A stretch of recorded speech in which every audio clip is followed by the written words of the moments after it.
It's a matter of strategy. Apart from the traditional pools we already know that we have, we need to create pools now for the future. This means that we need to look into the markets that we can develop further for seafarers. This means that we need to identify such geographical areas, not nations, geographical areas better. And then we need to establish some academies in order to better develop the seafarers in these areas. Of course, we need to maintain our traditional talent pools of seafarers and to further grow them. But we might face a lot of challenges for this.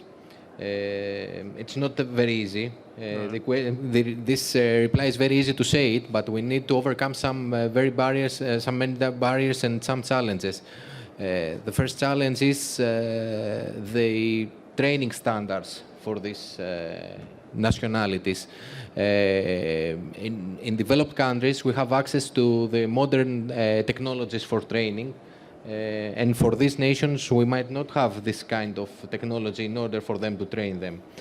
The compliance with international standards, like STCW, it's very important for these markets to find some ways in order to have compliance and the international recognitions of certificates. So these markets might be in Africa or in South America, or continue these efforts in Eastern Europe. But we need to look further on this and to identify these areas, and also to diversify our seafarers. We see some initiatives in order to have on board more women, even in difficult types of vessels, like in our industry with containers vessels, which is very difficult to attract them. But we need also to reorganize ourselves in order to respond to this. I mean, is that a slow process? I mean, the interesting thing about shipping, its strength and its weakness is it's very fragmented, very, very competitive.